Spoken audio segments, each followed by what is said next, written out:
بسم الله الحمد لله والصلاة والسلام على رسول الله وعلى آله وصحبه ومن اهتدى بهداه أما بعد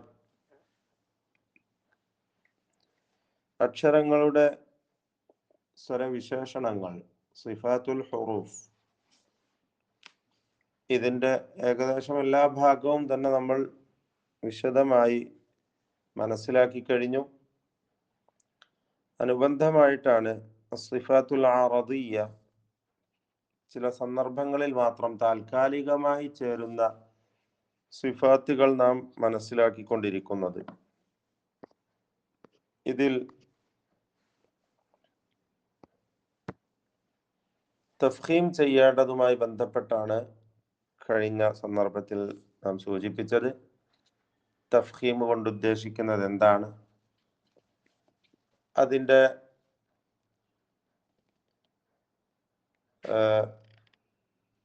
തഫ്ഖീമുമായി ബന്ധപ്പെട്ട് മൊത്തത്തിൽ അക്ഷരങ്ങൾ 3 വിഭാഗമാണ്.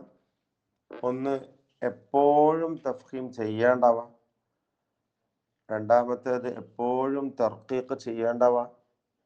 മൂന്നാമത്തേത്, ചിലപ്പോൾ തഫ്ഖീമും മറ്റ് ചിലപ്പോൾ തർക്കീഖും ചെയ്യേണ്ടവ. ഇതും നാം കഴിഞ്ഞ സന്ദർഭത്തിൽ സൂചിപ്പിക്കുകയുണ്ടായി. ഇന്ന് നാം സൂചിപ്പിക്കാൻ ഉദ്ദേശിക്കുന്നത് അൽ ഹുറൂഫുൽ മുഫഖമതു വജ്ഹൻ വാഹിദ, തഫ്ഖീം ചെയ്ത് ഉച്ചരിക്കപ്പെടുന്ന അക്ഷരങ്ങൾ പൂർണ്ണമായും എപ്പോഴും എന്നർത്ഥം.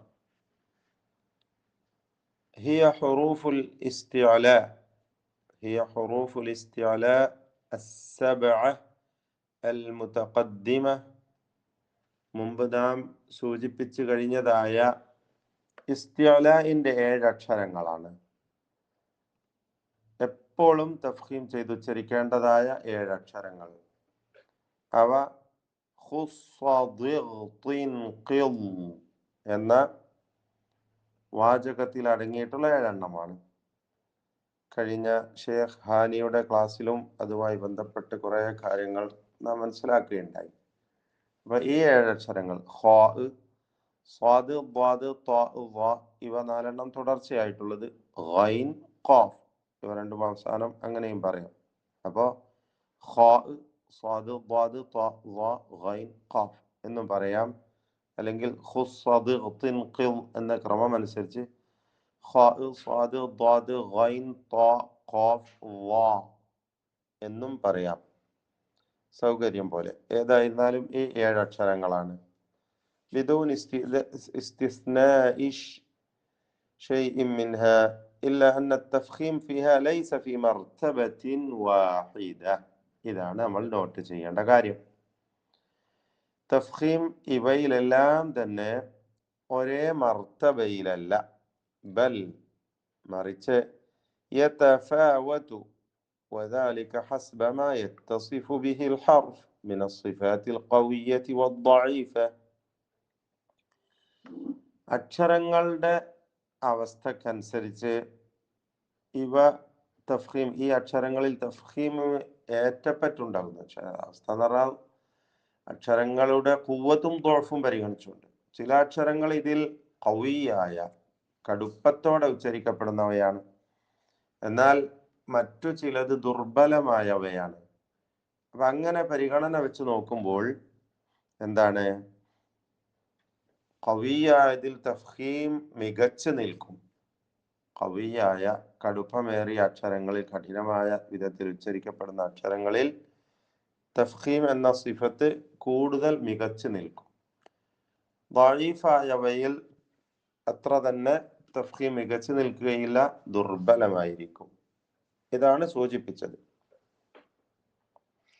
كلما كان الحرف متصفا بالصفات القوية كان فيه التفخيم أقوى من الحروف التي قلت فيه صفات القوة. ولهذا كانت حروف الإطباق 4 المتقدمة، والتي هي الصاد والضاد والطاء والظاء، أقوى من باقي الحروف الاستعلاء، من باقي حروف الاستعلاء لما اتصفت به من كثرة الصفات القوية. സ്വാദ്, ദ്വാദ്, ത്വാ, ള ഈ 4 അക്ഷരങ്ങളാണ് ഖുവ്വത്തിൽ മികച്ചു നിൽക്കുന്നവ. അതുകൊണ്ട് തന്നെ അവയിൽ എന്താണ് തഫ്ഖീമും മികച്ചു നിൽക്കുന്നു എന്നതാണ്. അപ്പൊ ഇതാണ് നമ്മൾ മനസ്സിലാക്കേണ്ടത്. ഇത്ബാഖിന്റെ അക്ഷരങ്ങൾ കൂടിയാണ്. ഈ അക്ഷരങ്ങൾക്ക് ഇത്ബാഖ് എന്ന സിഫത്തും കൂടിയുണ്ട്. അപ്പോൾ ഇതിൽ തന്നെ നമ്മൾ നോക്കുകയാണെങ്കിൽ ഫിൽ ഖുവ്വ, കടുപ്പത്തിൽ, കാഠിന്യത്തിൽ, ശക്തിയിൽ ഏറ്റവും മേലെ നിൽക്കുന്നത് ത്വാ ആണ്.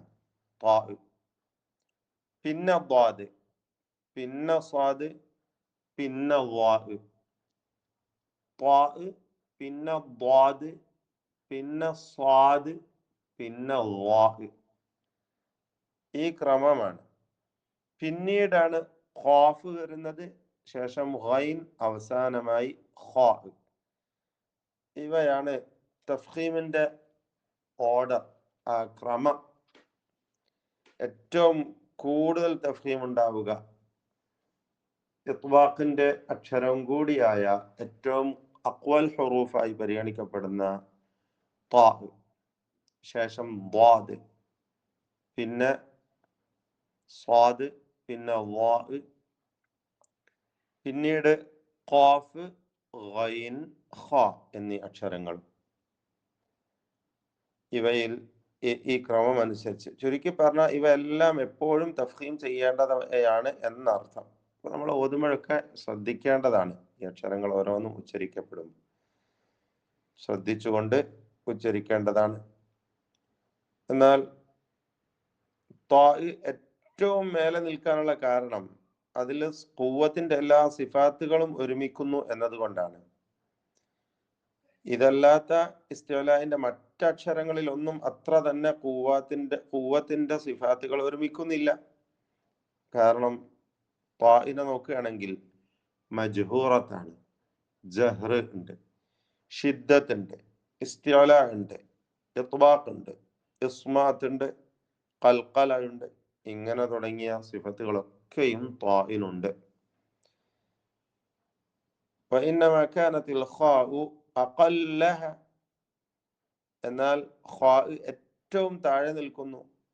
കാരണം അതിലുള്ളതൊക്കെയും ദുഅഫിന്റെ സിഫാത്തുകളാണ്, ദുർബലമായ സ്വരവിശേഷണങ്ങളാണ് ഖായിലുള്ളത്.